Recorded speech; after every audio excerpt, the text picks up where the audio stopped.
That's the only Brexit joke I'm making tonight, that's it. So you can relax. I'm Alex Oakley, I'm the anchor and one of the co-producers of Aufhebunga Bunga, the global politics podcast at the end of history, and this is BungaLive. This is our first live event, and so hello to all of you in the room, and also hello to people following us on the live stream. For those of you who don't know us, we are global, not just in what we cover, but also where we're based. I'm based in São Paulo, Brazil. George Hoare here in the front, Phil Cunliffe here in the front are based in the UK, and Ben Fogel is following us from Brazil as well, and he's normally based somewhere between New York and Brazil, seems to be the way. It's also appropriate that our guests have flown in from all sorts of places. Catarina Principe here, flown in from Portugal, David Adler has flown in from Athens, and Lee Jones has probably walked over, which is about 300 meters from his office here at Queen Mary. I'm going to introduce them in full in just a second, but just a little bit more about what we do as a podcast. Our starting point is that the end of history, the period in which technocratic consensus politics ruled over the West for the past 25 years or so, and was meant to last forever, has now ended. But nothing's emerged to take its place. So we're interested in figuring out what might take its place, what comes next, and also in exploring radical possibilities today. And part of what we're doing today fits in very nicely with that. I just wanted to highlight some themes of what we like to cover, what we have covered, what we're going to continue covering in the future. Just for example, the politics of anti-corruption, which we've looked at in Brazil and Nigeria, the way that countries in the developed global north seem to be increasingly like the global south in places like Italy or the USA, or the hysterical reaction of liberals to their loss of influence suddenly felt around 2016. Something that we call neoliberal order breakdown syndrome. We might even reference that today. And we also like to cover things like the new emerging forms of authoritarianism in places like Hungary or Turkey, or the links between a cult of entrepreneurialism and fascism. If you like these ideas, you should check this out. But that's enough about us. I want to introduce today's guests. I want to welcome them, but also welcome them back, because they've all been guests on the podcast before, and hopefully many more times in the future. Before I introduce them, I have to say big thanks to Queen Mary University, and specifically to Lee Jones here, who is, I guess, technically our host today, so thank you, Lee. So let me introduce the speakers, and I'll introduce them in the order in which they will speak. David Adler here first is a writer and researcher based in Athens. He serves as the policy coordinator for the European Spring, Europe's first transnational party, who are soon launching. He might mention a bit more about that shortly. And this party is led by Yanis Varoufakis. David was previously a housing activist and researcher in London, so welcome back to London, I guess. Catarina Principe, speaking second, is a social movement activist from Portugal. She's a member of the Bloco de Esquerda and a contributing editor at Jacobin. She's the co-editor of the book Europe in Revolt, and she contributes frequently to debates on the EU and strategy for the left. And thirdly, Lee Jones, who I've already mentioned, is reader in international politics here at Queen Mary, University of London, studying political economy, social conflict, state transformation, and security in the global south. And he's an activist in the Universities and College Union and a co-founder of the Full Brexit. So can we welcome all our speakers?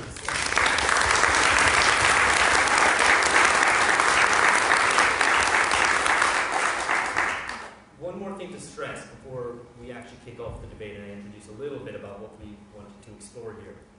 We're very happy to have these guys, not just because they're brilliant and very interesting and always have interesting things to say, but this is also not just an academic debate. These are all political activists in various guises and represent organizations and political positions with real stakes in the future of Europe. So I think that's another reason we're very happy to have them here, not just because of their insights, but because they represent real positions. And we hopefully can clarify those a little bit as we go forward today. So one little last word about what this debate is about. We're not here just to rehash Brexit debates. I'm sure all of you who live here have had it up to here with a lot of Brexit debates and over the past 3 years. Our scale here is Europe as a whole, and our starting point is that the EU in its current form is a problem. We're not here to debate is the EU good or bad or anything like that. We're assuming that it's a problem because of its undemocratic nature and its increasingly anti-democratic trajectory. I think we would all here on this panel agree with that. The EU, and especially monetary union, the euro, is riven with contradictions. Elites, both at the national level and the European level, seem to have no solutions other than a hardening of the EU's worst aspects. So where do we go from here? As the slogan goes, another Europe is possible. Another Europe, I would suggest, is necessary. But how? So, will progress be provoked by unilateral exit? So, an Ital-exit or a Frexit or whatever neologism you care to invent to follow a Brexit? Or would that be a disaster? Is the EU reformable? So that's what we're here to debate. Each speaker is going to get 10 minutes. It's not a long academic lecture to start off with. Each get 10 minutes, and then we're going to have a bit of a debate amongst ourselves here on the panel and open up to loads of question and answers. We want it to be a really rolling, ongoing discussion between all of you, between these guys. So I hope you will participate, and we'll make that all work. If you're following us online, please send us questions, type in questions. We're going to read them out and try to do this virtual interaction thing as well. I guess we're a podcast, so this is the global digital thingamajig that we do. If you want to tweet about it, the hashtag is BungaLive. All right, so David, get us kicked off. Sure thing. I'll be standing just because it makes me slightly more comfortable. And will project and time myself. Right, okay. To start, I would like to disappoint all of you, especially me. I understand that in the context of this panel, I was brought here as a bit of a shill for the European Union. An apologist for its crimes, who's supposed to be arguing that the prosperity and peace brought by this great union excuses the concentration camps on its borders and the economic tyranny that emerges from its core. Unfortunately, that's not my position. I agree wholeheartedly with the view that the EU is indeed a neoliberal cabal, guilty of crimes against the humanity. So tonight, on the contrary, it's going to be my primary argument that the positions we three represent are actually complementary, and not, as our dear hosts would have it, in conflict. Now, to make this case, I want to begin by offering some good news and some bad news. As is traditional, I'll start with the bad news. The European Union is not going anywhere. The fortification of the EU that's come as a result of Brexit is pretty much as much evidence as we need. And the fact that almost all the arguments, major arguments for exit that we saw on the left and the right have transformed in the past 9 or 10 months into arguments for taking over the European Union. You can see this in terms of where Salvini is at, as well as in terms of where the left has gone across much of its periphery. I want to be clear on this point, that transformation is not actually just because of the authoritarian grip that the EU holds over its empire, as Wolfgang Strait has recently described it. It's also because of a widespread and durable democratic consensus across virtually the entire Union. People just still, for some reason, like the European Union.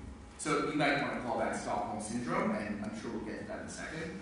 But just as Remainers need to respect the outcome of the Brexit referendum here in Britain, we also need to reckon with the fact that the EU does indeed have a democratic mandate. Now, many Eurosceptics love to argue that my position, let's call it the transform the EU position, or the transnationalist one in the context of this debate, is a fantasy, because another Euro is unlikely. But I would argue that the end of the EU, at least in the short and medium term, is the real fantasy. So I want to begin this debate by grounding us in this bad news. My demand to transform the EU is above all the most practical demand that we can make in the context of Europe today, politically. All right, now the good news. The European Union is in a near constant state of exception. There have been almost no movement in the last 10 years in terms of treaties, and they've relied almost exclusively on emergency orders and patchwork legislation. Now, for many leftists, this is just further evidence that the EU is an authoritarian nightmare. We damn the treaties to the one hand, and of course we damn their exceptions on the other. In rule exception, the EU just works to protect the interests of French and German capitalists. But I want to argue that this, I think, should inspire our transformational agenda. Because the fact that the EU is riddled with exception, I think, is very, very good news. The fact that, for example, the Gilets jaunes were able to force the EU to make exceptions to minimum wage laws, which it, of course, did not allow immediately, should inspire us, I want to argue tonight, that a movement that is as large, as vicious, and as transnational, and more transnational in scope, which I want to posit has never been tried. We've simply never seen a movement of a Gilets jaunes scale and scope in Europe, could force the hand of the European Union to make those types of concessions from Portugal all the way to Poland. Now, I personally find this tremendously exciting because I believe the EU, once democratized, offers a unique and historic example to develop a transnational politics for the many. We already know very well, all of us in this room, that the EU enables very powerful coordination between the ruling classes of different countries. And I believe, having designed the electoral manifesto for our own coalition, European Spring, that those same mechanisms of coordination can be repurposed for the interests of workers. In just the same way that the nation states once belonged exclusively to its ruling class, and then it was democratized, leading to massive reforms and welfare states for the many, and redistribution across massive territories like Britain. So the EU, I believe, can do the same, again, once democratized, and it is huge if we can democratize. At the same time, we've seen time and again the ways in which capital is able to defeat countries who strike out on their own. So we know, all of us, we know international solidarity of the substantive variety, not merely the symbolic variety, tweeting we stand in support of our Brazilian brothers and sisters for whom Bolsonaro is a threat. We need that kind of substantive solidarity to protect against collective strikes, capital flight, all the rest of it. And I believe, once democratized, the EU provides exactly the kind of mechanism that we need for building substantive solidarity. But let's just say, as I'm sure many of you do, you disagree with all of what I said. You think that, such hopes for what the EU could become are all nonsense, even if those institutions were democratized. And you say, look, I refuse to spend a single second of my life or a single dollar of my political party's funds defending this indefensible set of institutions. It's simply a fool's errand along the lines that I'm suggesting. So here's where I want to make my real interventions to convince you that our approaches are actually complementary. I want to convince you that my position, calling for a transnational movement to transform the EU, which, again, has never been done, is actually the best way to get your precious exit, call it Ital exit or Brexit. So here we return to the deep unpopularity of the exit position in Europe. You simply do not have the public support in virtually any European country to exit the European Union. Even here in Britain, the Leave Vote 1 only was able to succeed, only was able to cross that 52% threshold because a bunch of madmen did fund a mass campaign with including many lies about NHS funding. Now, I don't want to get into what happened in the Brexit campaign, but everyone here will admit that we only got over the hump. A lot of exit feeling, but we only got over the hump because of those lies. Anyway, let's put that to one side. There's an honest question here. How are you going to convince these large swathes of Europeans who support the European Union actually to exit? And that's the question we need to settle tonight, I think. So my answer is by showing them that the European Union is unequivocally, truly against their interests. I think that's how you win that debate. Not by simply pointing to Greece in 2015 and saying, aha, look what they did to those Greeks. You need to show them in their own contexts that the European Union is against them. To do that, I will argue, you need to show that even when all of Europe is united in calling for reform, is standing behind the program of transformation, is demanding a democratic constitution, is marching in the streets, a la Gilets jaunes, demanding basic decency along its borders, an end to fortress Europe, and even then, the EU is incapable of this. Only then will you really get the destruction of the EU that many of these exiteers so badly crave. So, you may be wondering, what do I think about Brexit? Let's go back to that question that I got many frowning faces in the audience. What do I think about Brexit, or even Portuguese exit for that matter? I personally think it's fantastic. People want to leave the European Union, then fantastic, they should go. I'll agree the EU is awful. But my position, and I believe that because I think we need multiple lines of attack. Because of course this sort of doctrine, this ideology of Tina that prevails in Brussels, we need many, many lines of attack to show that many things are possible. We need to radically expand the realm of possibility in all directions, while keeping our minds clear about the need and the shared value of international solidarity. If Portugal or Britain or Greece, for that matter, were able to lead and demonstrate how, on their own, they were able to initiate a socialist revolution that would not have been possible on the inside, that would put incredible pressure on the EU institutions to change their ways or risk a further crisis of legitimacy. So this is my position. I see both a strategic and practical necessity of building a transnational movement that is necessary to transform the European Union. Now, I think we'll get into it later, what precisely I mean by transnational versus international. I will sort of, long story short, argue there, again, that our positions are complementary and not actually in conflict, that transnationalism is in fact necessary. But the basic idea that I'd like to diffuse is the notion that the exit that we can all agree provides fantastic possibilities for socialist transformation in the context of Europe today requires a deep and widespread mobilization of workers to demand the European Union. And as we have not done that yet, we simply cannot say what is possible and what is not possible. Anyway, thank you.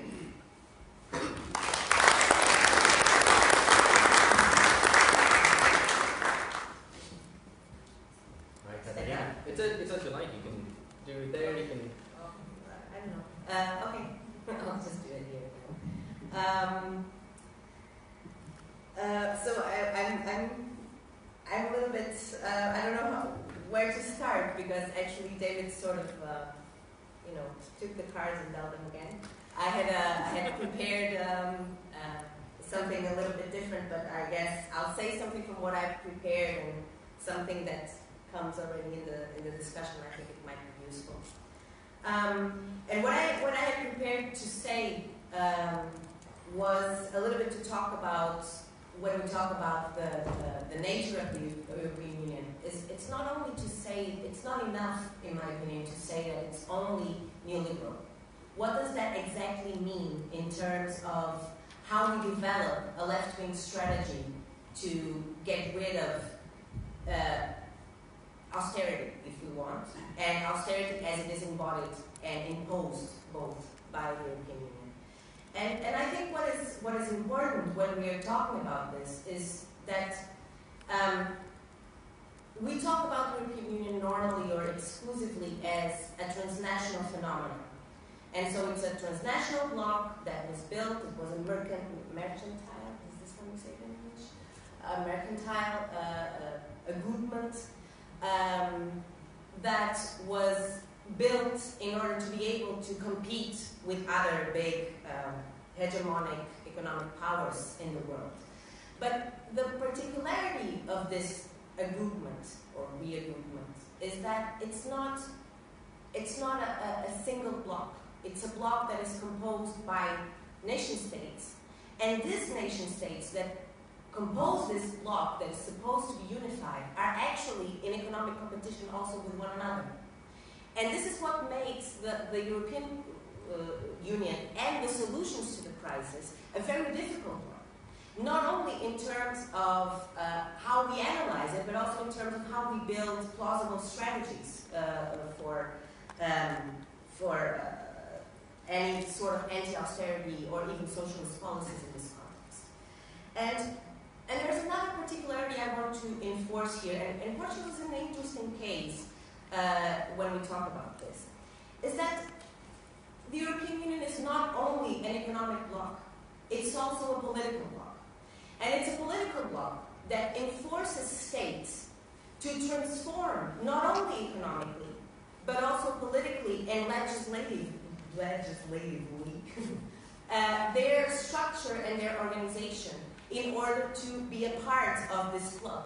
And this is a very important thing because what it ends up creating is a sort of political statement where you cannot, within this agreement, go neither one way nor the other.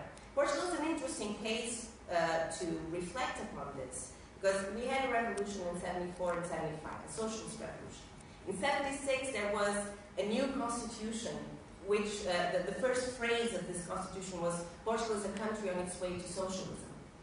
And 3 or 4 years later, the processes of integrating the European Union started in Portugal. And it's interesting to see there's debates in Portugal about this, where some of the leading, let's say, liberal and social democratic and liberal economists at the time were against it. But the Prime Minister, Mário Soares, was the big figure of this process, wanted to implement the process of European integration. And he answered to these economists, although they were against it, because they could see that a process of integration for a small peripheral country, what it would mean economically to Portugal would be, because we had a country, parentheses, with very low capital, that was very dependent on the markets of the colonies, and then with the decolonization process, this was over. So the main reason for a prime minister to follow this process was, as he said at the time, a political one. So in order to build a liberal democratic country that would not be threatened by the communist threat, as it was called in Portugal, we needed to be part of this process. So the European Union is also this political regroupment. It's not only economic. Although what it has meant economically for the periphery, Greece is a good example, Portugal is also a good example, is an over-dependency on the core countries of the European Union. So what 40 years of European integration almost for Portugal have meant, well, 33 actually, but whatever, count a little some years before, it has meant the dismantlement of our productive sectors. It has meant a substitution of actual labor by credit that then produces debt prices like we had, and that's why we had to call the Troika in 2011, and all of this. And it has meant a restructuring of the state itself. And this restructuring of the state is, it's not a small thing. It's something that is important because democracy, and David was talking about democracy, and this is where I think we might, it's not that I fully disagree with what he was saying, but I think we have to talk about democracy in a different way. We cannot talk about democracy just as the capacity of voting. We have to talk about democracy as the basic conditions that we must have in order to make those decisions. So democracy is a very practical and it's a very material question. Democracy is about having the capability and the accessibility to a social state that functions, the capacity of deciding upon the economic priorities of a country, the capacity of having the basic needs fulfilled, the capacity of having jobs. And so this is what, when we talk about democracy, I think we have to link it to a political program. And so I don't think we can talk about democracy disconnecting it from what we're proposing. And in that sense, I think that there are no easy solutions to the crisis that we find ourselves in. And I think the proposals that we need to repoliticize this debate, which means we need that in each country, and I do think that nation states, because precisely of this dual or double constitution, the double framework of the European Union as such, so a transnational bloc that is composed by competing nation states, and because the states are still the only space where democracy is embedded in its structure, so democracy in this sense only exists at the national and the subnational level, because all the transnational, bullshit of the European Union, it only answers upwards. There's only accountability upwards. The European Parliament only answers to the Council, for example. So when we're talking about material democracy, then we need to rescue it where it exists, and it only exists at the level of the nation state. And in order to do that, we need to repoliticize this debate. It's not enough to talk about democracy. It's not enough to talk about disobedience. We have to have a political program that backs what we're saying. And in that sense, I think we need to go back to the basic things that allow for a country and eventually all the peoples of Europe, whatever form they find to organize themselves together, what is absolutely necessary for them to regain some sort of control and regain a saying in their lives. And so we need clear strategic goals, like we need to renationalize our main economic industries, or whatever you want to call it. We need to renationalize like in Portugal, for example, the trains and the energy and the airline company. We need a public banking sector and a public banking system. We probably will need, and I think this is not a question for Britain, but for the Southern periphery, we need a proper currency, because that's the only way, because the euro is immune to electoral pressures. It was designed to be immune from electoral pressures. So we need to regain some sort of popular sovereignty and capacity to make these decisions. And this only happens at the level of the nation state. Does that mean, and so that's exactly how we repoliticize this debate. Does that mean that we forget that we live in a highly internationalized or transnationalized world? No. But if we look at the last years, and Greece is a good example for this, in my opinion. What happened in Greece is not only about what happened in Greece, but it was about the inspiration and solidarity experiences that it sparked all over Europe.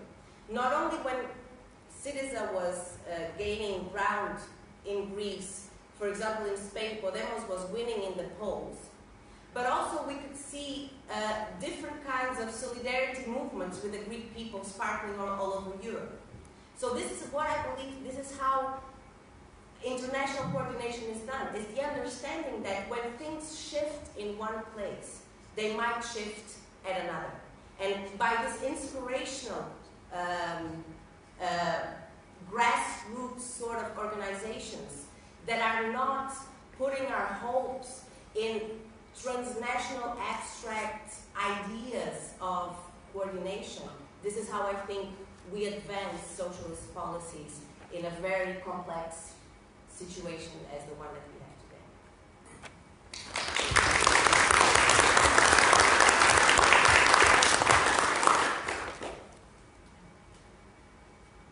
Okay, you have thrown a bit of a spanner in the works there, sorry. So I'm just trying to sort of reformulate what I was going to say, basically, to try to engage with sort of what you raised. And also to engage with what you just said, Catherine. I want to talk a bit about the political side of the state restructuring that you were talking about. What's at stake with the EU and what's at stake with leaving or trying to stay in reform?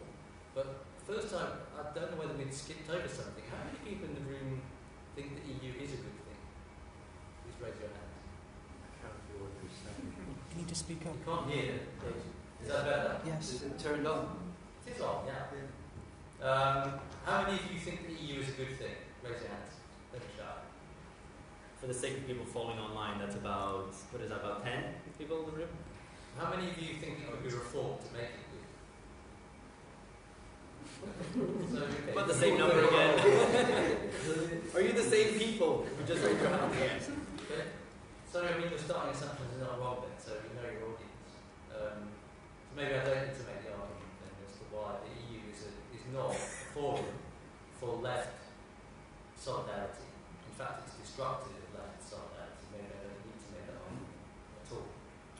Maybe I just focus on where the political class has gone over the last 40 years. Part of this state restructuring, the organisation of the EU as a political structure, is the retreat of political establishment from ordinary voters. Expressed in mass disengagement from politics, the sense that it doesn't matter who you vote for because they're all the same, and a profound sense of abandonment by the political class, and a sense that ordinary people, ordinary working people's interests are not being represented in the political system. That's generalised across Europe, it's not specific to the UK. There are also different trajectories. So some people, some countries escaping from fascism, they see it as a way of unlocking democracy or avoiding communism or whatever. So the trajectories are very different. But the left in general has also thrown its lot in with the EU. And I think here we need to understand that this is not about affection for the European Union. So I don't agree with David there. I don't agree that if you look at opinion polls, you read that people like the EU. That's not the case. I think what's going on here is two different things. One is that there's a profound sense that there is no alternative. The dominant emotion that rules the continent of Europe is fear. It's a fear of change. It's a fear that things can only get worse. In an inversion of the slogan that the song that boosted Tony Blair to power in 1997. Things can only get worse if you change them. And there's a left version of that. There's a left version of Tina, which is, well, we'll only have our rights taken away from us if we leave the EU. It's only that transnational lock-in that prevents the right triumphing. And there's a sacralisation of the European Union as well, a belief that the EU constitutes at least a sense of some solidarity, some good things in the world. Freedom of movement, that's good, isn't it? It means people can move around and, you know, I can go on a holiday and do Erasmus and stuff like this, isn't it? A force for human rights in the world. So the left has really thrown its lot in, I think, ideologically with the European Union. And so have political parties from across the political spectrum. What's going on there is a flight from the nation. It's a flight from ordinary voters. It's a flight from us. So all of our hopes and dreams about a peaceful future, about future cooperation, are all projected onto this incredibly undemocratic, neoliberal set of institutions that take power away from ordinary people. What is at stake in exiting from this structure is bringing those people back down to earth. It's about restoring accountability to ordinary people among the political establishment, which they are kicking and screaming and fighting to try to avoid doing. Because they have been hollowed out, they've been infantilized after 40 years of these transnational elite policy networks. They've lost the art of thinking for themselves. They've lost the art of creative thinking. They've lost the art of setting out a vision and leading populations towards it. And that is particularly true on the left. Because if the left's vision of the future is just clinging to a crumbling neoliberal edifice, that is a tragic condemnation of the state of the contemporary left. The way the left has recoiled from the vote to leave the European Union is very telling. The left looks today, the institutional left looks today at the working class, and it sees not the agents of history, not the object of politics, as in traditional left thinking, but a bunch of unreconstructed xenophobes and racists. The very idea that you could reform the European Union, or at least demonstrate to people its unreformability, by scaling up the Gilets jaunes, seems to me to be completely on a different planet. How do you think that these people who look at the Brexit vote as just a 1930 Weimar Britain fascism back in the streets, how do you think they would look at this, the scaling up of the Gilets jaunes? So, from their perspective, you would have to tear apart Europe in a mindless urban jacquerie. The far right would have taken over. These people would retreat, and they would fall back on any form of authoritarianism to prevent that happening. Look at the way that the centre is rallying to Macron in his repressive approach to these protesters. The truth is that the left has helped to create this situation by throwing its lot in with a transnational institution instead of sticking with the people that it is meant to represent. And so it clings to the European Union like a drowning man clinging to a life raft made of lead. Another Europe is possible, but another European Union is not possible. It seems to me that what you said, David, was, if I followed you correctly, is we need urban jacquerie across the entire continent to prove that the European Union is not reformable. Surely people are capable of coming to that realisation without tearing the continent apart and giving more space to right-wing populism, which precisely flourishes in the gap between the people ignored and abandoned by the left and the ruling class and the political establishment. The EU cannot be reformed. This is not an opinion, it's just look at the treaties. Treaties do not allow the European Union to be reformed. It requires a majority of member states to put forward proposals for reform. So you can't just have one socialist government or two or three. You need 15 socialist governments to put forward reform proposals. It then goes into a constitutional convention that the President of the European Council can decide who's on that. They can stuff it with people who are not interested in reform, and then they have to come to a consensus that dilutes reform proposals. Then that has to be ratified by every single member state. This is a constitutional order that is designed to be insulated from democratic control. One does not have to have urban jacquerie in every capital on the continent to see this. You can just merely go to the Lisbon Treaty and you can see for yourself. Every intelligent person can see for themselves. So what's to be done? The answer is a return to the nation. The left, if it's going to lead transformation anywhere in Europe, has to go back to the nation. Not because we're nationalists or xenophobes or racists, or we don't like Europe, or we don't want to cooperate with our European brethren, but for purely pragmatic reasons, for reasons that Katerina spoke of. That the nation state, whatever its faults, and they are many, and however degraded these may be, still has the institutions of representative democracy. It is possible, it was always possible to democratise the state to an extent, simply because democracy existed. You could just widen the franchise. The constitutional order of the EU is something very different, as Katerina has mentioned. If Europe was a continent-wide democracy, where we elected our rulers freely and we didn't work through all these complex institutions, sign me up. I hold no particular candle for the British state at all. But these states are the only institutions, the only ones, that historically the working class has been able to exercise any power and leverage through. In my day job, I studied things like global governance and transnational institutions. There is not one that I have come across where the workers exercise any real dominance. The only partial exception is the International Labour Organization, which was established only to counter the threat of communist revolution in Russia.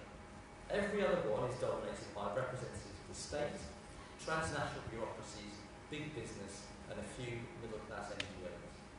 If we want to empower the working classes, we have to go back to institutions where they are able to exert power.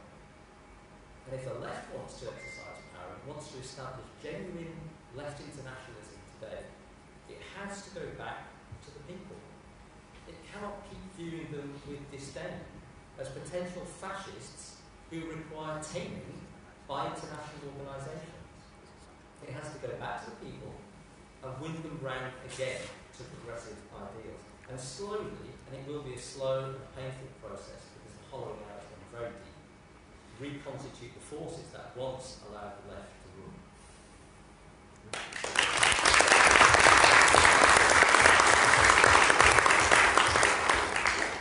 I've got urban jacquerie going over and over in my head now, but I'm not going to say it. That's not where we're going now.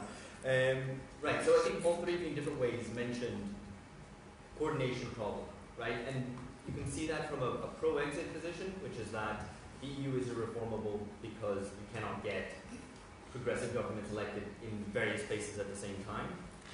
But I also want to put that in a different way, that there's another coordination problem. Katerina mentioned that something happens in one member state that has impacts on others. And you were speaking of that in terms of a positive example, but I want you to consider the effect of a negative example. That unilateral exit and the economic fallout of that and the EU's attempt to make it a negative example will actually have an effect on European populace. That European peoples in various nation states will think this is not a way out. And so maybe you can address that. What is the effect of the negative example of unilateral exit? Yeah. As all complex questions, they should be answered by depends in the beginning. But because, I mean, Greece is a negative example in many ways. Greece didn't exit, but Greece was a negative example. It's the example of a left-wing party that came into power on the grounds of an anti-austerity program that got completely smashed down by European institutions. And they accepted it. Okay, it's not, they could have not accepted it, and I think that was the wrong choice. But what happened was, in a way, a negative example, is that when you actually have left-wing anti-austerity, anti-neoliberal movements that actually win power, the pressure on them is so huge that Greece was said to be a disciplinary example of how you cannot stand up to the European Union. And so my answer is it depends, because the reactions and the outcomes of the Greek experience are not only negative. They did open a political debate within other countries within the European Union as we had not had before. So, for example, in Portugal, the possibility, because Portugal found itself in a similar position, because we also were under a memorandum at the time of the Troika, the possibility for the left to openly and vocally say no more sacrifices for the euro. We will leave if we're not allowed to apply anti-austerity measures, the fundamental measures that we want to apply. Even if it was only a little bit rhetorical, this political space that Greece allowed to open was a positive one. But it only happened because there were left-wing forces on the ground and in different places that were able to see this opening of this space and take it up and use it. So that's why I say it depends. I think Brexit is complicating this debate for all of us. All this very difficult process of what Brexit has been, and the feeling of impossibility that people feel like, if in Portugal, I mean, I'm talking about Portugal because I think that's also why I was invited for this panel, to give sort of a little bit of a periphery perspective. Like a small, tiny, unimportant country like Portugal, although important in some things, maybe we can go back to it later, because it was. Portugal was also set. Greece was set as a disciplinary example. Portugal was set as the example of what you should do concerning austerity. So if you behave, good boy, if you behave, then we will get you some help and you won't have to ask for a second bailout. And this is a very important thing that happened in the last years. But maybe we can go back to this later, just to finish what Alex asked me. Which I forgot now. the negative example of Brexit. So for a small country like Portugal, that is not a big country, that doesn't have its own currency, for the people who thought, okay, maybe we can leave and this is possible, and it's a process that can be it's doable.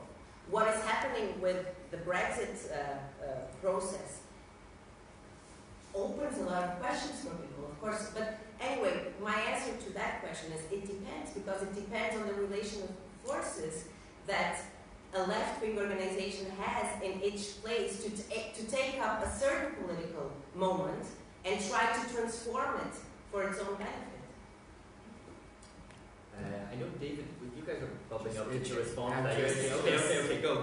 David first. Yeah, okay. Well, I have many things to say. Shocker in my head.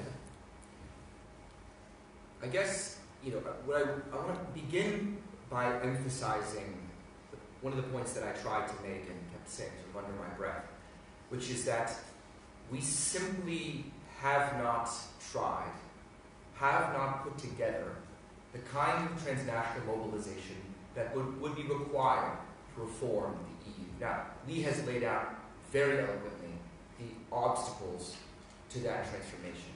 But I find the veneration of the nation that Lee's putting forward, and no matter how many caveats he gives me about how it's not nationalist, the whole point is that the nation state is a glorious institution, utterly possible, utterly ahistorical. We still have a monarchy in this country. There was a moment in time where people around said, fuck it. There's no way we're going to beat this monarchy. There's no way we're going to democratize this country. And just in the same way that those institutions of the monarchy led before the creation of an English demos, and that state formation produced that demos, and that demos eventually led to the democratization of those very same institutions. I, personally, see no reason why the European Union does not present that exact same case. So, pointing to me the institutional obstacles that are set forward for a democratic movement, which we've never had, which in 2015 you may recall that no one stood by Greece, no one stood by Syriza as they got battered in the Eurogroup, battered by the Commission, battered by the Troika. No one. They were coward. Now, I get that that's built into the infrastructure of the European Union. My point is that we have never simply tried this experiment. Now, Lee, you may tell us again that it's not worth trying. And I stand in support with my Brexit brethren and sistren to say, fuck it, let's go whole hog on this. But Lee has not answered the question of what we do with the rest of Europe. What does that do with the Germans and the French? I find it very, very telling that you would damn the urban jacquerie for inviting the radical right when your boy Nigel Farage is one of the leading voices on Brexit marching down London this very moment. But Brexit, all of these moments of rupture, to use Mr. Lapavitsa's famous phrase, invite forces of good and forces of evil to their side. You may accuse me of being an idealist, but I'm trying to read this history forward. I'm trying to understand how democracy in these sacred institutions of working class power that we have since enshrined in only the last 150 years in this thing called a nation state cannot be repurposed on a transnational level. I get that you were very glib about the ILO. I don't think we should be. It's an important case study. But my point is, when it comes to what these unilateral things, I'm very confident, I'm very hopeful about what these unilateral exits can do. I don't celebrate what the European Union is doing to Britain, this kind of awful, sense of we're going to punish you for what you're doing. But my point is precisely that there has to be an answer to the rest of Europe, and the periphery, these zones that are being waterboarded like hell. There has to be an answer to how the rest of Europe is going to respond so optimistically. Lee, David did mention earlier in his introductory remarks the Gilets jaunes. There were protests, Gilets jaunes style protests in Belgium and in Italy. So a European demos is there to be created, is it not? And yes, it's not, the working class is not inserted into European institutions in the way that it might be to a certain extent at the nation state level. But is this not an opportunity for left leadership on a transnational basis, even if not inserted at the level of European institutions? Is this not a moment for the creation of a European demos? No. Right, we're done here. I really feel like this continued focus on the EU is a continuation of the problem that I mentioned earlier on. It's the flight from the nation. It's the idea that we can just throw our weight at this transnational institution and what? I mean, the point of strategy is that we're supposed to think about where we are, where we want to get to, and then have some plausible mechanisms in between that links the two things, right?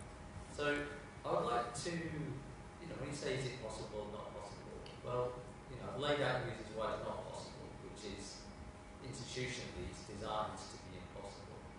But what is the reasonable mechanism? If you read European Spring's Manifesto, it's not very eloquent about the problems and flaws of the EU. But in terms of the mechanisms by which it's supposed to be transformed, it's, we just need to protest against it and say no to the EU, and then somehow some concessions will magically erupt. And I just don't see it. I mean, how long would it take to try to constitute a European demos that does not exist? Currently does not exist. Politics in Europe is still profoundly national. People predominantly identify with the nation state. They don't identify with Europe. The only people who identify with the European Union 68% of Europeans identify with the European Union, the highest in history. They don't identify with it. They may have a favourable opinion of it. No, they identify as Europeans. They may identify with the continent of Europe. I identify with the continent of Europe. My values are the values that were developed during the Enlightenment. And those are values actually that should bind us all together. One of the greatest scandals of the European Union is the way that it has, it has elided all of these great values and sucks them into this undemocratic institution that violates so many core European values. And we must distinguish between feeling European and loving the European Union. If we have to wait for the constitution of European demos to reform the EU, I think we'll be waiting a very long time. Even at the level of the European Parliament, people elect national political parties and then they agglomerate together in these various groups, with the exception of your political party, right? Which we will see. No? The proof will be in the pudding. If 68% of people really identify with the EU and really want to elect this transnational party, we will see. We won't have to wait very long. My prediction is that, unfortunately, you will do very poorly. So we don't have to wait very long. I just want to say one thing about the negative example, right? So you have to remember that although you scoff at rupture, I mean, rupture is the left's business. Historically, the radical left has been all about revolution, seizing control of the means of production. I mean, that's going to create some disruption to the economy, right? Some economic costs. It's going to disrupt some just-in-time production network. When the left becomes so concerned about just-in-time production network, the key thing is that people will tolerate economic disruption if the price is worth it.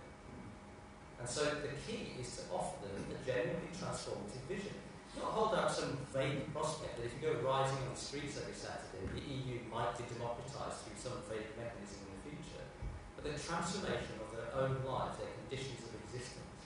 If you offer them that, they will tolerate hardship in order to get there. And the proof of this is, even in the absence of any real transformative vision, the people of this country voted to leave the EU because they thought that it was worth the risk to try to restore democratic accountability in this country, and they are right. One last question. Okay, we're going to bring Katarina in as well, but get your questions ready because I'm coming up to you guys in just a second. I'm going to ask a question to David, but then I'm going to let Katarina speak just at the end before we take some first round of questions. You might say, David, that people identify with the EU, identify as Europeans, support the EU, in some cases support the euro, in some cases, like in Italy, support the euro more than they do the EU. There's also contradictory attitudes. But we can tell the way the wind is blowing. The dynamism is all on the populist right, which is perhaps not pushing explicitly for exit, but is certainly pushing a lot harder against the constraints of the EU than much of the left is doing. So does this not show us that we need left leadership in this case, otherwise the right continues to steal the left's rebellious clothes? Oh, absolutely. Now, I think it's very, let me just say it quickly, is that enough already? Yes. The left has done this bill tremendously, and we need to reclaim exactly that spirit. I mean, I think what both of you said, about the way that the institutions of the European Union are designed to prevent solidarity, as we saw in 2015, by telling Portugal to be the good boy or else become Greece. And in the same way, it promotes a kind of competition between countries that undermine that solidarity. I completely agree with that. But I do think that the wind is not blowing towards exit. Now, I don't think that we should just go the way the wind blows. I agree with you. It's our responsibility as the left to make the bold and courageous case. But to put this all together, I want to return to my core argument that I made up front. Regardless of how red in the face I became as we were speaking, I genuinely believe that if our core goal is rupture, is the destruction of the European Union as it exists today, the only way to do that is collectively. I think that if the unilateral case of Brexit and the painful, negative case of Brexit teaches us one thing, it's that the only way that we're going to have successful, productive, exciting exits is if all the people, if the entire European demos, which I insist already exists, will stand together and support each individual country if it chooses democratically to enter. Katarina, last word before. Okay. Just a couple of things. One little thing about the state. Maybe just to engage in this discussion again. I don't think it's the left that is sanctifying. How do you say? To use the term like making the state again the big thing and the only solution. Actually, what I think is happening, and that's how I think we must look at neoliberalism, is that the state is the new, and not the new, but the new adjustment variable. So if you look at all the Troika, all the memorandum programs, what they did, what was their main goal, was to transform the state, was to end the social welfare state, and to make the state play not an invisible role, but another role. The state is more important today than it ever was in many ways, but just not how we imagined it for the 50 golden years of the welfare state. The state today is the one that passes law, that liberalizes the labor market. It's the state that takes up the private banking, that bails out all the banks and transforms their debt into public debt and forces their citizens to pay for the collapse of the banking system. This is the state today. So the adjustment of the state is actually how neoliberalism plays out in Europe. So it's not only the left that is making the state their primary focus in a way of their strategic thinking. This happens because capitalism has always used the state in order to organize capital, but is doing it today in a sort of really harsh way that's undermining all the victories that the working class has managed to crystallize in the form of the welfare state, which are always relative. I don't think the state as it exists today will be the solution for all our problems. But it is the terrain of struggle because they are imposing us a new type of state. So it is the terrain of struggle. And just for two things. The idea of European identity. It's very funny if you look in the periphery, and I think in Greece this happens as well. In Portugal, we listen to this very often. People talk about they're in Europe. They're in Europe. They decide they're in Europe. So for the periphery, this idea of European identity. Europe is one thing, but this idea of European identity as integrated European Union, it's a very complicated issue, and I don't think we can say that 68% of the people do agree with this. I also think that the idea that we all now come together and suddenly we make like clap and we all change. Look, David, I wish, but as we know, in all processes of struggle and conflict, we will have uneven and contradictory developments. So, unfortunately, I don't think we can predict in a transnational bloc that is composed by different and competing nation states with uneven and combined development phases of their own capitals, that we can produce a moment in time where they suddenly all shift in the same direction. That's just not how struggle goes. And also, I don't think it is fair to say that this is the first attempt of a transnational mobilization. Because how do you then read what happened? Because I was a part of that. How do you read the European social forums? How do you read the movements of the people united against the Troika in 2012 and 13? How do you read the attempt of a multi-state general strike that happened in 2012? And how do you read, even if I don't agree with its political aims today, how do you read the existence of the Party of the European Left? I mean, there has been attempts of actual organizing, and we've seen where they are today. All right, let's see hands. Who wants to ask a question? Do you have a roving mic or my? Okay, great. Let's start up right up at the top.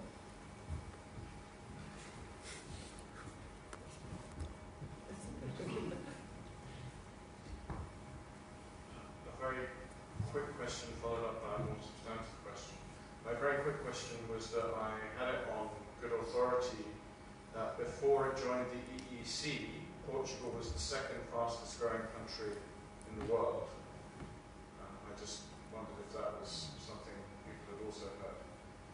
that's very interesting because you look, the EEC and the EU does tend to slow growth down rather than accelerating it unless your Eastern Bloc countries are being trapped in those systems. But my question is, it seems to me that there's a misunderstanding of what Brexit is. Obviously you can see it as having patriotic and aspiration, particularly English national aspiration for self-government. But it seems to me that the argument for leaving the EU is the same argument for having maximum devolution to Yorkshire or to Cornwall, or devolving power from the centralising Scottish nationalists in Scotland.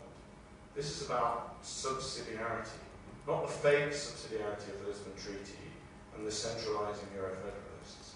The argument for Brexit is about democracy, primarily, but wrapped up in that is bringing power closer to the people.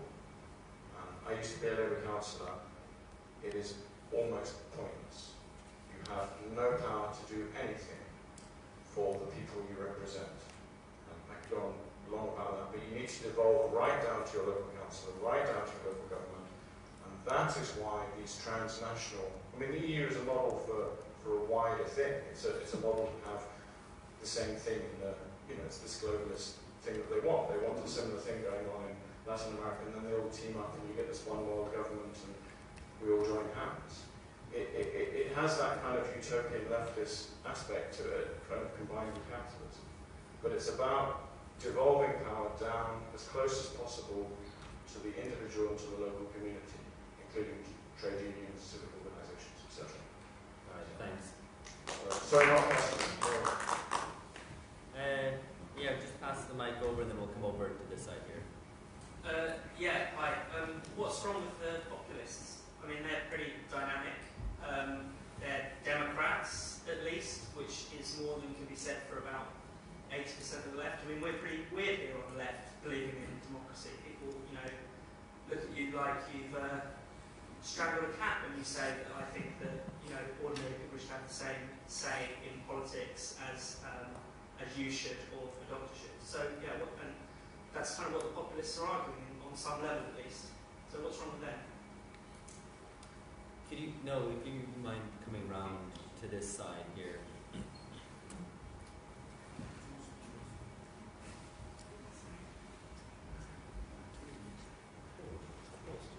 I didn't know this. Was down here, the woman in black, I think had your hand up. Yes? No? Didn't? This is your moment. Thanks. Okay, so I agree with the panel of the so-called working class people who voted for Brexit and not racist, because we have understood it in the sort of post-civil rights movement of explicitly stated hatred. Sorry, can you not hear me? Can you hear me? Should I start again? Yeah. Yeah? Okay, I've written this down, so it seems quite fine now. So I agree with the panel of the so-called working class people who voted for Brexit. I'm not racist, as we have understood this in the post-civil rights movement, explicitly stated hatred of people of colour and people of difference. However, when we talk so emphatically about a return to the nation, as a group of people who are on the left and believe in a project of solidarity, do we not need to acknowledge the racial capitalism that supported the development and success of strong social democracies, Western democracies, and begin to talk about what international solidarity might look like? I think maybe I was a bit confused about what was going to come out this evening with the internationalism, transnationalism thing.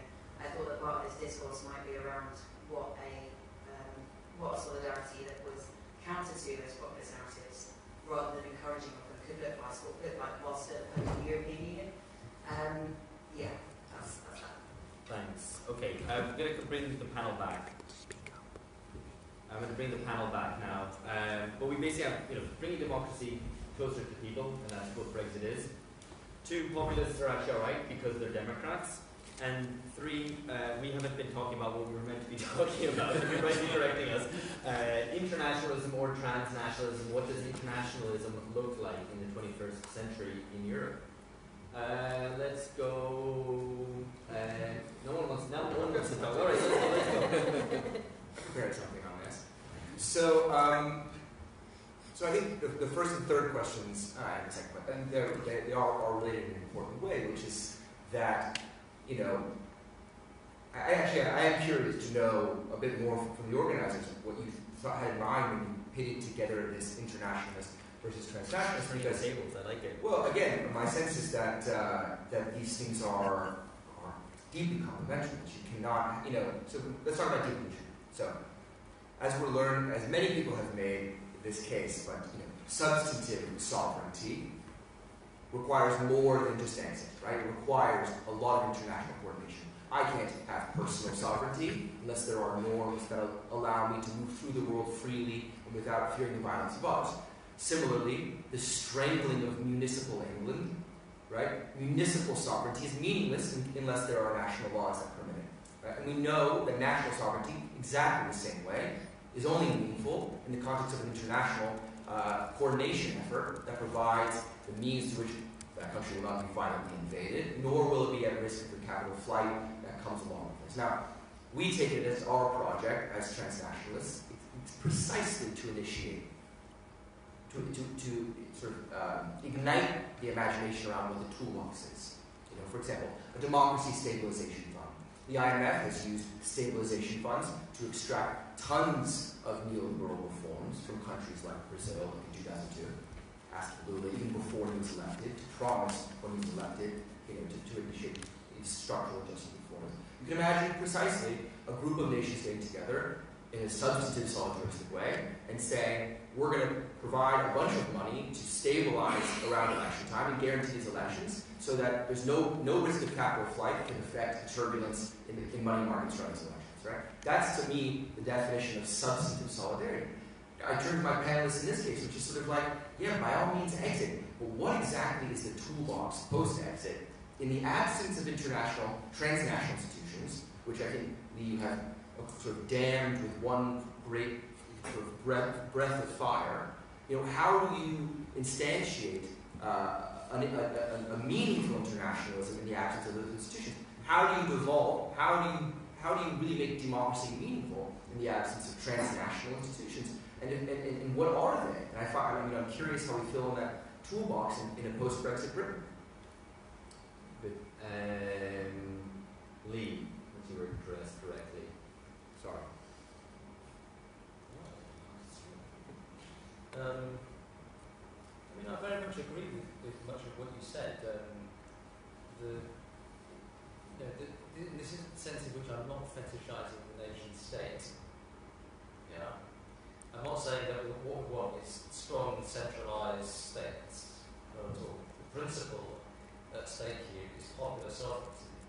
And that does mean subsidiarity, real subsidiarity. In other words, you devolve power down to the lowest level at which it can be rationally exercised. Right? So that means, workers' control over workplaces. It means empowering local neighbourhood parish councils to manage their areas. It means creating regional investment banks where capital is locked into particular places and so on that are under democratic popular control, and so on and so on. And you only aggregate power upwards with democratic sanction, and if it's absolutely necessary. And there are some things that would indeed require international coordination. So I think that principle that you would need both downwards and upwards coordination and so on is not wrong. The question before us, though, is a question about strategy and sequencing. So I suppose the big difference between us is not what kind of outcome we would desire, but it's more or less the same, I think. The question is, what's more likely to get us there? And here, it's a bit hackneyed and cliche, but I would fall back on the Communist Manifesto, which was very clear that although capitalism was definitely a global phenomenon, all that stuff about capital chasing over the surface of the world and battering down Chinese walls and so on, Marx and Engels were very, very clear that each national proletariat, had to settle scores with its own bourgeoisie first. That the proletariat had to constitute itself as the ruling class of the nation, and only then would it be able to practice true internationalism. Until then, until the working class has taken over the state, there would be antagonism between the states. So the question of what about the rest of Europe is they must also go through this process.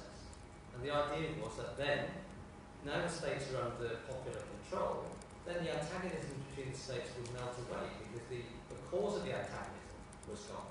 So they were very clear that you had to win the battle of democracy first.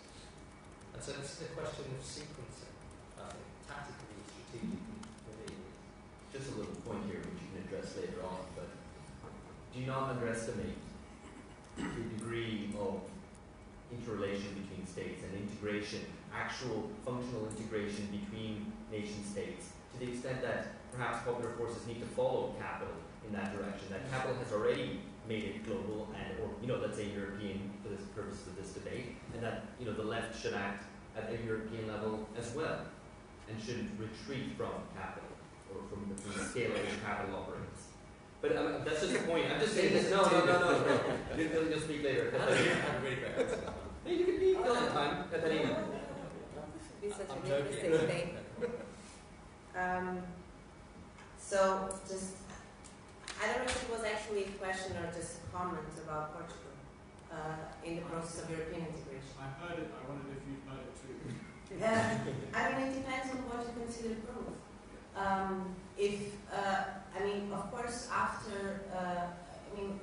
Portugal was the long-lasting dictatorship or post-authoritarian or whatever you want to call it, post-fascist, soft-fascist states in Europe, were a highly underdeveloped economy, a very underdeveloped bourgeoisie, actually, very rentist, very statist, very lazy. Really, still is. It's true.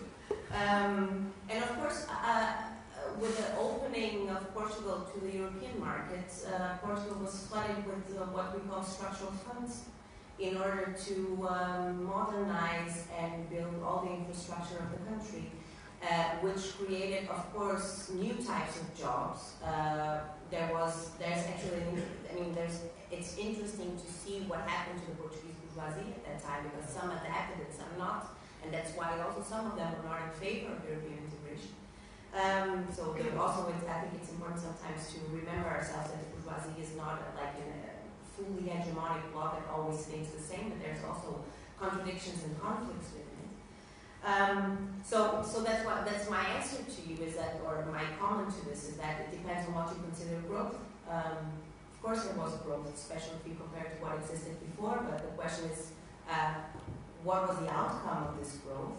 And what do we have to lose in order to have this type of growth and liberal integration? What's wrong with populists? I'm not sure if I got your question, but I'm trying to go through it. I don't know if, the populists are democratizing, that they are more democratic than anyone else on the scene today. Well, I'm not sure what populists we're talking about. Because there's also different populists. Are we talking about Salvini, or are we talking about Podemos, because they also consider themselves populists? So I think it also depends. But my main opinion about this idea of left populism is that it tries to simplify what are otherwise very complex questions, and that it tries to give very simple answers to things that do have simple answers, but are more complex than the simple answers that the populists tendentially want to give. And so the problem is that it, again, depoliticizes struggle and political proposals. It does depoliticize politics. So when we talk about Iglesias has this speech where he talks about the society of the mice and the rat. Fine, it's funny, it's nice. Sometimes it brings people together, but we're not done talking about left and right. We're not done talking about classes. We're not done talking about capital. And I think we can arrange ways of talking about these things. The 99 against the 1% is also a populist slogan. But we need to interlink it with all sorts of types of traditional struggles and forms of organization. And I do think we need political parties. Because I do think that we need struggles at the level of the state that try to win state power in order to transform it. Because as I've said before, and I think this makes sense to what I've been saying before, the terrain of struggle is still very much the nation state. And one thing, because I think your question is really interesting, and I don't think we can answer it only, although I appreciate it, and I would like to discuss this idea of this statist idea of internationalism, because I agree with you, but at the same time I think there's a level to which some transformations at the nation state, or the capacity of a certain proletariat to actually win state power, depends on a conjunctural dynamic that cannot be just locked within the space of the nation. And I think, like, for example, the big debates between Germany and Russia explain or elucidate, if actually one of this, are an example of this dynamic. But I think your question is interesting because it's a difficult one, because it's like, okay, so what are we doing today, or what can we do today? And I'm not sure I have very good answers to you. I think there are several attempts at this, and that are beyond the struggles that left-wing parties or organizations or movements do at the level of the nation-state, because I think they also exist, and I think they are very important. So I want to answer that internationalism, we also built it from where we are, so it's a sort of like internal internationalism. But I think that, I mean, if we go back to this example, when Greece was under the threat of the Troika in the negotiation moments in 2015, there were demonstrations all over Europe in support of the Greek people. I think this is a very interesting expression of solidarity and internationalism. It wasn't huge, but it did happen. I think there are some structures that could be helpful. The European Trade Union Confederation, with all its problems. I mean, why not? Why should we be discussing about how to try to influence it more? But we need struggles at the local, at the national level, in order to win trade unions, so that we can actually influence this sort of structure. But for example, and I don't mean to sound very populist with this answer, but for example, the dockers, which are very good examples of sort of international solidarity type of strikes. And I know it's a very specific example, but in Portugal this year, for example, there was a big wave, a strike wave of the dockers. And what it has meant in practice was that dockers all over Europe were striking in solidarity with the Portuguese dockers. And I think it's hard to organize this, because this comes from years and years of organization. But I think these are examples of what actual solidarity and internationalism mean today, and that we shouldn't downgrade them. We should look at them and think how we can replicate them. Great. We're going to take another round of questions. Lots of them. Yeah, let's just start right there and then we'll move down.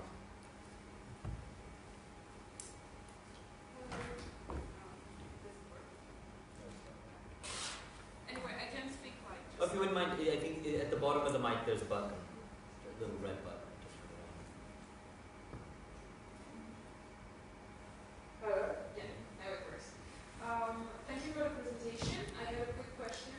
Where does overseas Europe fit in the discussion? Because I've heard, I'm French, and I know that French has overseas territories, the same with other countries, so I was just wondering where this does fit when you mention internal internationalism and transnationalism, if you're taking into account overseas Europe. Thank you. Great, excellent. These guys up here were waiting for a while. Sorry, I've maybe gone the wrong way. Up at the top, in the middle. It's terrible mic direction, I'm sorry.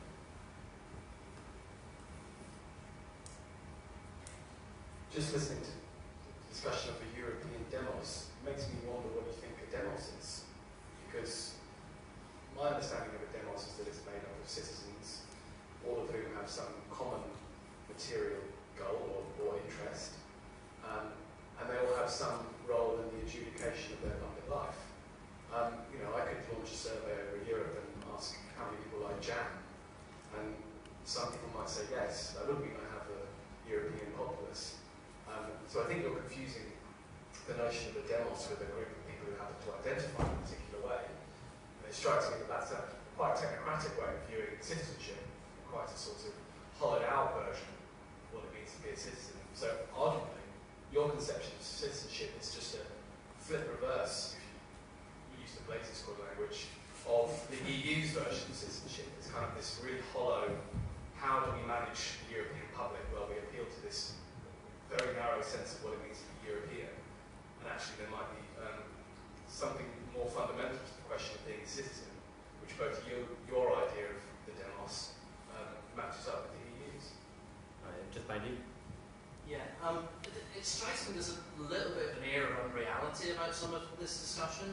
David, you said, how can we make democracy meaningful in the absence of transnational institutions? But we're sitting here today in a country where 1 million people have signed the petition asking for the revoking of the mechanism that allows us to leave a transnational institution. So the struggle for democracy is right here and now and happening in front of us, and the transnational institution is not the thing that's in any way delivering it.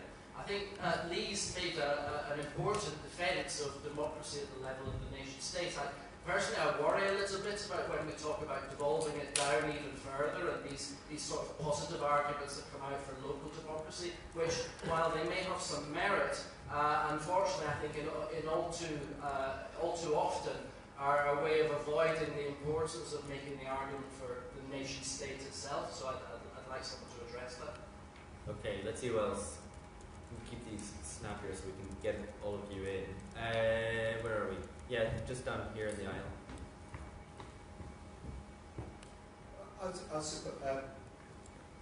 Hello. Hi, I'm Joe Tom. Hi. I wonder the language, we need to talk about classes and left and right and capital and those things. But all those terminologies is the dead language of the movement of the 1840s, which we've lived under, and I've kind of wished that we could free ourselves in a way, because people are making history now. It's actually happening now, and they're beginning to work out for themselves how to talk about these problems they're confronted now. And I'm not sure that it's really helping them to say, would you pay attention please to the Communist Manifesto? Because the Communist Manifesto was written back then to try and summarise what was new and what was striking. I think it seems very exciting to me right now, all these things are happening. So maybe we shouldn't be seeking to make people bow down before the categories of the past, and try and elicit in this current moment what is the poetry of the future. We should be thinking about what how these movements, which seem very exciting, where they're going to go, not how we can bang them into the received opinion of the past ages. All right, who else? Anyone else? Where are we? Okay, down here, front to the middle, and then we're going to take some questions from people not present. They're not dead, they're just in different places, connecting virtually. Well, am I live? Yes. That sounds like right, I'm just going to look around the room, because, I suspect I'm one of about maybe 3 or 4, the absolute most, who were able to vote in the previous British referendum on the EU. Now, I want to make 2 points, one of which is a strategic one, and the other is a more theoretical and tactical one. And I'm going to try and get there by personal history. That's the point about the 1975 referendum. Now, in 1975, I voted against the membership of what was then the EEC on the same grounds as most British workers might have wanted to vote against it, which was that an organisation that promised cheap Volkswagens and dear food was not obviously in the interest of the British working class. In the 1990s, I was more sympathetic to Europe because of the law and the social charter as some kind of defence against Thatcherism. In and then there was the euro and Greece, and my original lifelong Euroscepticism revived. In 2015, I voted to remain somewhat reluctantly for two reasons. One is I'm a Labour Party member and that's a party nine, and which is not a completely overwhelming motive, but what sealed the deal was that Varoufakis was recommending Remain. My present position is that well, you have to make it. we had a second referendum, right? It would be electorally suicidal, would have been electorally suicidal in 2017 for the Labour Party to go to have itself represented as the Party of Remain and the Party of Europe. And it's still electorally suicidal for us to be labelled that way.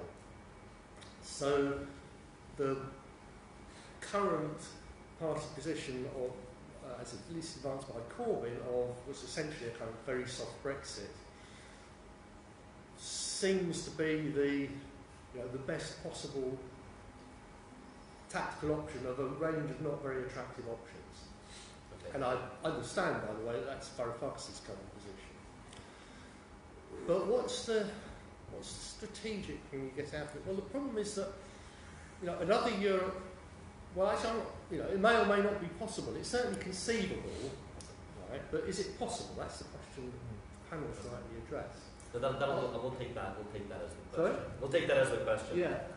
Is another Europe possible? We've got to get some other people in. So sorry to cut you off. Yeah, sorry. We've got two questions here from the live stream, both from people called Ben. So make of that what you will. Firstly, we have Ben Fogel. So he, who some of you might know, so he asks, what does this debate mean for people outside of Europe? Does it open up new possibilities in Africa or Latin America? What are the stakes outside of Europe? And we also have Ben Bradlow, who gives his address as Somerville, Massachusetts Evil Empire. So there you go. So he would like to hear the speakers discuss the probabilities here. Why do they think that their preferred strategic approach, transnational movement building or nationalisation, is more realistic as opposed to more theoretically desirable? In other words, how realistic is it to imagine a path outside the EU? Excellent. Okay, so I'm just going to summarise those a little bit. We're going to go down the line. Sure. I'll give you a second to collect your answers. Extra-European Europe, what is the impact on that? And then also taking up the last one of the penultimate question. What is the effect, what is the import of all this outside of Europe, in the global south especially? What is the question about the substantive demos, not just we all like jam or something. The struggle is here, it's not transnational, and also skepticism about local democracy, that bringing democracy home, how far do you want to bring that? Marxism is so 1840s. That was the other one. Which EU, because you can look at different phases of it and look at some positive aspects, some negative aspects, and you end up having to choose the least worst option. So lots there. Let's just go down the line, David, first. Sure. I'll address the question. I'm going to address the questions that were mostly addressed to me, so I limit my speaking time. Just let's begin with this defense of the nation state. Just a strange and queer ahistorical idea. I mean, this is an institution dripping in colonial blood. I'm from the United States of America. I mean, how do you defend that nation as a bastion of democracy? Not only for its internal problems with voter suppression, but also the nation as this imperial, land-grabbing, genocidal institution. In my former life, before I was a transnationalist, I was a municipalist. I worked primarily in urban politics. And this is, I still am a municipalist. And insofar as the work that I do at Europe is precisely in fighting things like the Bulgaristan Directive, to get more democracy back to the local level, because there's no way that these cities on their own can manage those democratic struggles without having an international framework that protects them. I mean, I don't understand why it just seems so strange that in 2019 we decided, you know what, we mastered it. That nation state thing we created 150 years ago, it was the perfect scale for our democratic struggle. So it just strikes me as odd. To go to the demos question, there's a paradox here in people who often say very glibly that there's no European demos. On the one hand, there's the same people who say, by golly, we are suffering under the same set of treaties, same set of problems, same austerity conditions all over Europe. And yet they say, oh, but no, they're all different people. I mean, they do have shared interests, the same institutional frameworks in which they're all battling, but there's no sense in which that qualifies as a demos. So I don't understand this, because a demos is endogenous to left politics. We create our own demos. When did Manchester become a demos? When did England become a demos? When did Britain? Is Britain a demos? I mean, the whole thing is very, very strange to me, and I think this goes back to the question of how you design a politics that is immune to xenophobia. How do you design a framework? I'm going to be worse than 1840s Marxism.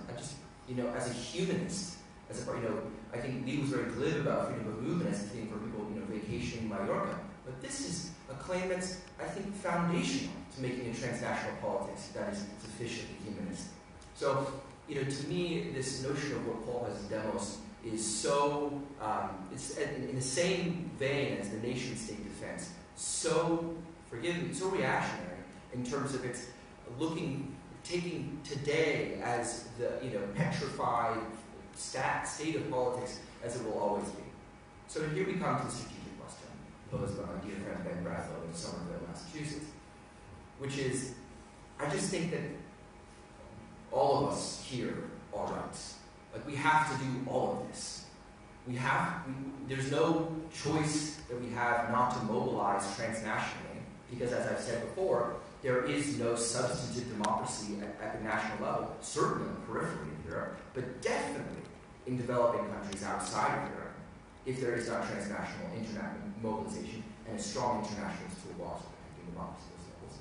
At the same time, making a very strong case at the national level that, man, if it's in our interest, we're going to get out of this European Union to be strategic in order to build our own democracies. I think that's fantastic. Now, I also am an empiricist about this. If Britain can succeed in this experiment of Brexit, if a Corbyn government can make this thing sing, how wonderful. Even the Germans may see the wisdom of exit, and they throw their hands up and say, you know what, we did this all wrong, let's walk away from this European Union. But I think it's going to take firing on all cylinders to make this thing called democracy work again, or work for the first time. Right, can you guys keep it brief, because I think we want to go for one last quick round of questions. No, that's good. But one last round of questions as well, and then final summing up. So I just try to address a lot of questions together, which relates to the question online about why is it realistic? And this is, I suppose, the whole hinge of what I'm trying to argue is about realism. And I'm not interested in making the case for the nation state. Really not. I don't think there's anything particularly special about the nation state. It didn't always exist. It won't always necessarily exist. Identification with it, it's not a natural phenomenon. We can imagine beyond it, but we aren't there. That's my point about European demos. We haven't created that demos, that imaginary community, but the remnants of that still exist at the national level. What interests me as a political economist who draws on political geography is a question of scale. There are certain institutions and certain scales at which different forces have more or less leverage. So this goes back to your question, Alex, about why doesn't Labour just follow capital up to the transnational level? Now we have to think historically about when did the working class exercise leverage? Limited, but some. It was in the period when capital was caged nationally after World War II. There was a deliberate decision taken to euthanize the rentiers, as Keynes put it. In fact, they were only anaesthetised, unfortunately. They were caged, and in that moment, the balance of forces then changed, because capital was forced to negotiate with Labour and make some concessions to Labour. The uncaging of capital in the late 1970s, early 1980s was what destroyed the leverage of Labour. Because Labour really struggles to organise transnationally. They've tried, as Katerina mentioned, but it's really difficult to do. Transnational capital is very well organised internationally. Labour has not been able to do it. Labour is weak everywhere. Trade unions are weak everywhere. They can barely organise a strike locally, let alone organise to fight transnational capital at the international level. So let's think about the institutional claims on which we choose to fight our battles, and we have to structure politics in a way that is savvy politically, that maximises the forces that maximises the leverage of the forces that we are interested in. We cannot do everything. We can't, because the left is at a historical low ebb. We have to be very strategic at this moment in time, because if we throw our energies all into the wrong strategies, we'll just end up throwing it all against the wall, and we will have missed the historical opportunity. I'm not going to, maybe then later. I just would like to ask Lee, if that's possible, for the last round. Because I think it's interesting the way you put it, like the caging and uncaging. But I would say that the particular and difficult part of it is that although there's an uncaging, capital still needs that cage. So that's the difficult part of it. Because if it wouldn't need the nation state, we wouldn't be having this discussion today. But it does need it. It still needs it. So I would like to But what it needs is what you said, is the transnationalised state. It doesn't need the nation state, it needs the neoliberal state, which facilitates the international movement. But it's a certain type of state. Yes. And it still exists, and it's but still it's not the cage one of the post-war era. Oh no, of course. So if Corbyn came to power, we didn't impose capital controls. I think you could kiss goodbye to his programme. So the disciplining of capital, using the institutions that are available to you, is absolutely essential for that programme. So that's exactly why this is important to talk about. Because the way that you put it, it seems like, okay, now that it's transnationalized, then the cage doesn't matter anymore. It does. That's exactly why it does. I just wanted to add this. And this, just one thing about, because this was something that I said, I'm really happy that 2008 rehabilitated Marx again, because now it's cool to be a Marxist again, which is great. And I lived in Germany for a while, and it does really make a difference after the crisis to be a Marxist and to call yourself a Marxist, or even what is happening in the US. It's fantastic. So I'm really happy that this, whatever, there's still debates about what it means to be a socialist or a democratic socialist or a revolutionary. Well, these debates are still important, but it's important that they are there. And I think just one thing about language. I think language is important in a way that it helps us to unveil what is happening and not to make it more complicated than what it is, and to hide the material realities that we live in. So for me it doesn't matter what we call it, but it does, in a way it shouldn't matter what we call it. If we call it a class society, or if we say the 99 and the 1%, but we need tools that help us to say that help us to identify who owns the means of production. And that's what structures the world that we live in. And we need words to be able to define that we can call it whatever we want, but that people suffering from racism or sexism, these are really very concrete realities. And if language does not help us to decode what is already so complex to see, then it's not useful. So we can call it the poetry of future, we can call it whatever we want, but I think language has to be helpful. And I do think that still talking about left and right and capital and the working class is still helpful for us to see the material reality that we live in and try to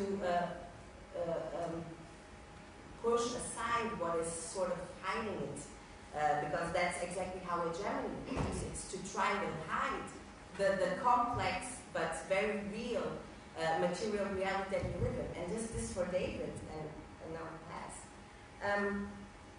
What you're saying about, I think this question about the demos is a little bit far off right now, because people living under the same circumstances does not automatically create common identities. If it did, oh my God, there would be no capitalism. Because none of us here gains absolutely nothing from capitalism. So suffering from, so that's where hegemony and the role of ideology is so, and we cannot unrelate this to our discussion. So the problem is that we need to work from where we are. And so there is no collective actor because people are under the same circumstances. A collective actor is something that we build through struggle and building collective identities. Of course, because we all, if you look at the world, they're all under the same sort of umbrella. But so this is the difficulty about imagining that now we can create transnational whatever identities that are away from the historical, imagined, cultural, political foundations of how we've been raised up and existing today. Great, okay. I'm going to take the last very, very, very fast questions, and then I'm going to ask each of them. They're going to get 1 minute to make one final declarative statement. There on the left, and then here, all the way down here in the island. David, you articulated the left's horror at nationalism really well, and the dangers of throwing the baby out with the bathwater. Particularly because what you describe is the experience of the 20th century when Labour was fighting with capital, and the capitalists therefore mobilised the nation state to bind Labour to it.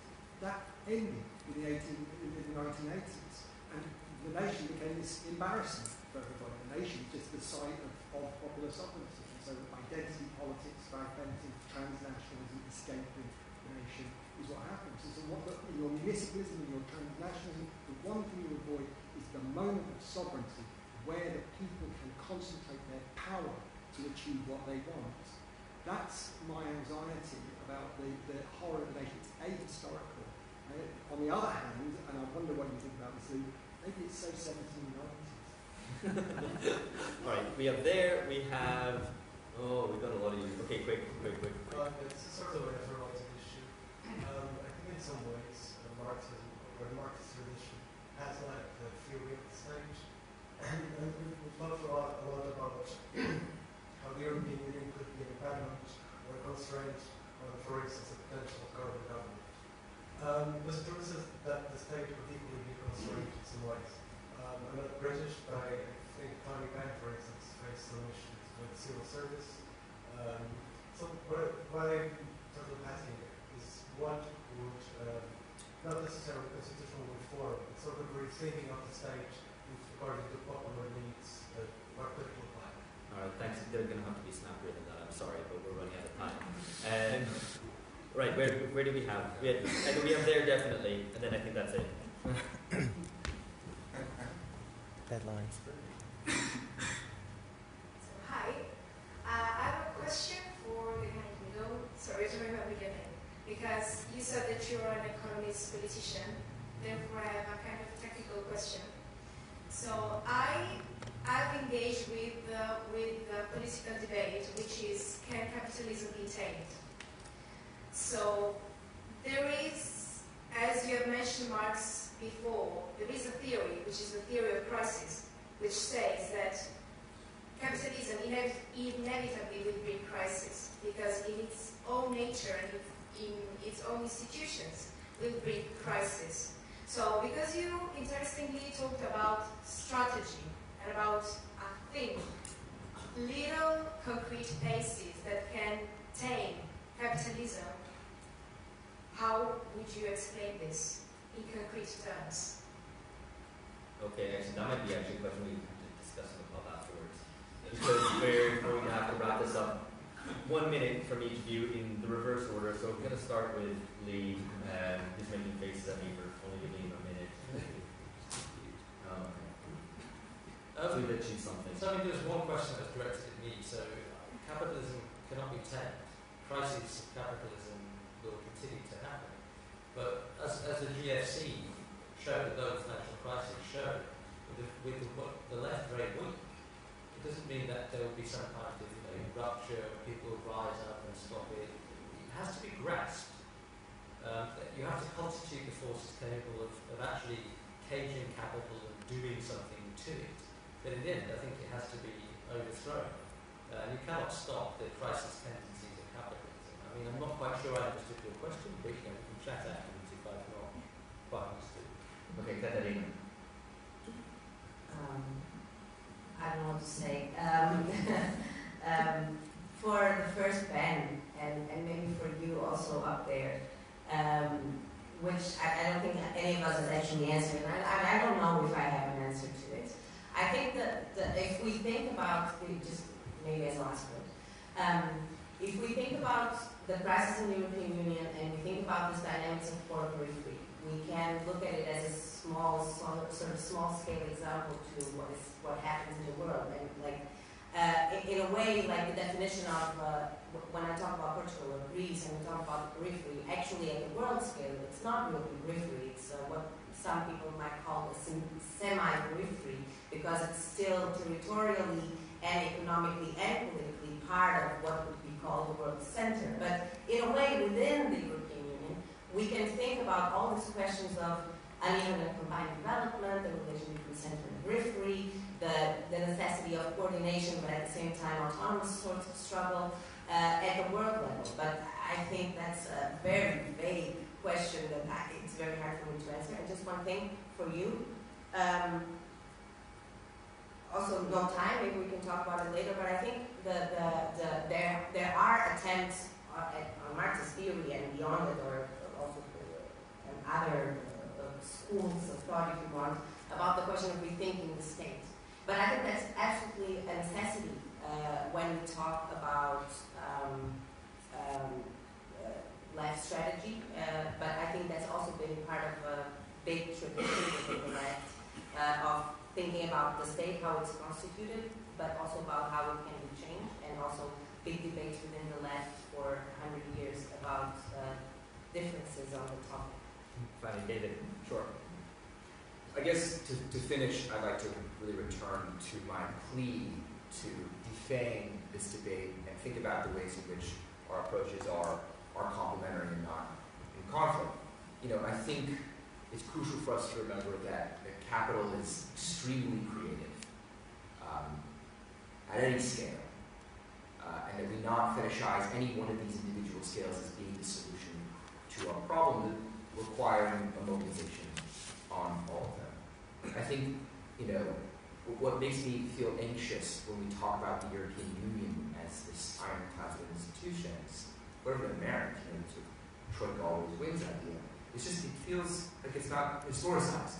I mean, all these things will always change. Like I said in my initial remarks, this thing is an impermanent state of exception precisely because capital requires so much creativity. What that means is that we work together, we fight on all these fronts, and the fact that I call for a transnational movement should not be seen as exclusive of supporting Britons to reclaim democracy in their country, because we're going to need to reform at all these scales the institutional arrangements in order to empower people and provide for democracy. And it's crucial that those of us who are fighting for reclaiming the nation state from footloose capital still bear in mind that need to be thinking internationally, to move beyond tweets of solidarity, to fill out a toolbox, and perhaps, yes, to think creatively about what something like an ILO, if we're going to be pragmatic, something like an ILO, something like a UN, God forbid, can be repurposed and transformed. So I think that we have to think synthetically about how we can attack the claim that there is no alternative on multiple fronts. All right, thank you. And these all have been brilliant. We thank them.